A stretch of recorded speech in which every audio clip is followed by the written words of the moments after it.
I made this pillow using no needle, no thread, no sewing machine. Want to see how? Keep watching. Hey everyone, thanks for checking out my channel. If we're just meeting, it's nice to meet you. I'm Katie, and this is Katie Fehlinger DIY. It's a channel dedicated to helping you make your home your happiest place through DIY ideas, techniques, and tutorials like you'll see in this video. So if that sounds appealing, do me a favor, hit that red subscribe button, and you can also ring the bell to get notified when new videos drop every Thursday. So even though every pillow has seams, you don't need to sew anything to make one, and you definitely don't need to spend much. So let's get into how I made this pillow. First, with the materials that you're going to need. A pillow form. I used a 12 by 16 inch one, anywhere from half a yard to about a yard of fabric. I used just over a half yard. Heat bonding tape. I used the 7/8 inch one by Heat and Bond, some scissors, and an iron. And guys, I'll put links to the key products down in the description so you don't have to go hunting for them on your own. So first, we're going to cut our fabric. Now, I'm not planning super precise measurements for this, so I'm just laying my pillow form in the middle of the fabric, allowing about 2 to 2.5 inches for a seam allowance. And then I'm just eyeballing it and cutting up two pieces of generally the same size fabric. So once I cut that first piece, I just laid it over the rest of the fabric and used it as a pattern to cut the second piece. And now I'm going to iron the fabric to flatten it all out. Okay, time to attach the bonding tape. So I'll start by laying one of my two pieces of fabric face up, and then I'll trim off a piece of the Heat and Bond tape to cover one length of the edge of my fabric. Now there's a paper liner on this, which does stay on for this first step.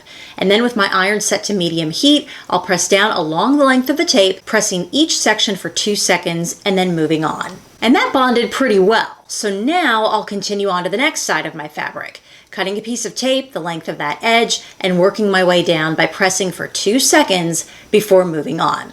So I'll repeat this process around 3 of the 4 sides of my fabric. And a quick side note, as I'm going, I'm also trimming down any excess fabric just to keep the edges as clean as possible and minimize any bulk when I go to flip this inside out. All this making sense so far? Let me know in the comments. Just type "got this" so I know that you're with me.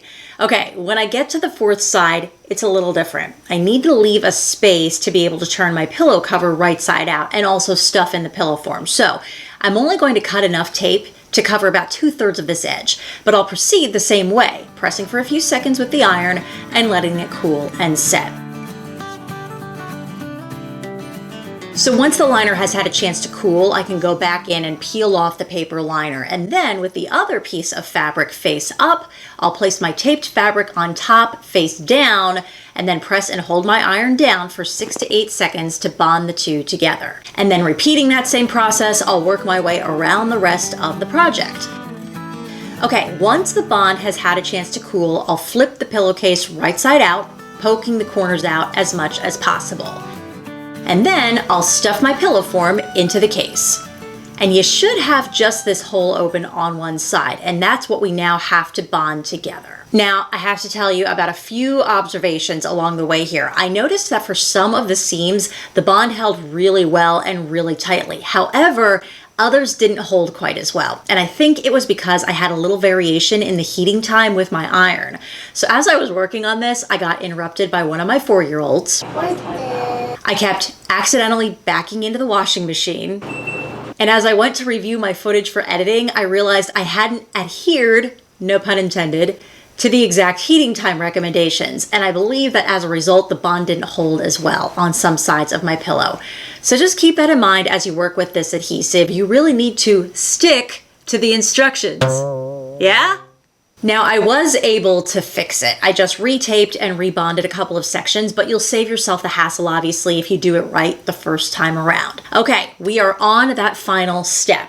I am just going to cut a length of bonding tape to fit that last opening and proceed as before. And make sure that you fold in the seam of each piece of fabric so that you hide that raw edge.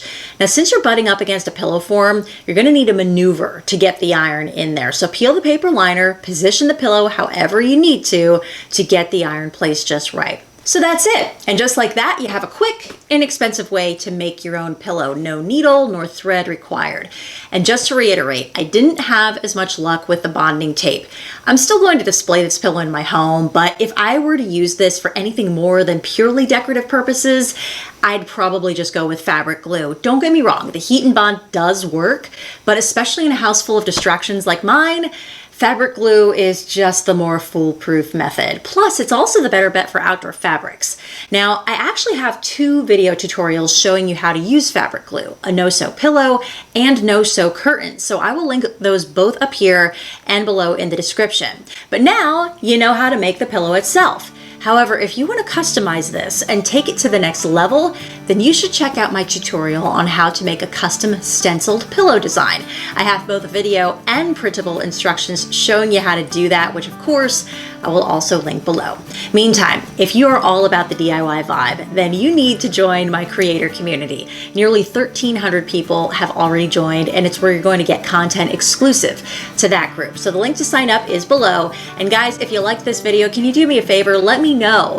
Hit that like button, share this video with your creator friends, and subscribe so you don't miss any new videos. And remember, you can also ring the bell to get notified when new videos go up, but I do post one every single Thursday. In the meantime, stay in touch with me. I am on all the social platforms. They're all listed below, and I always love hearing from you. Guys, keep creating your happy place. Thank you, as always, for watching, and I'll see you next Thursday.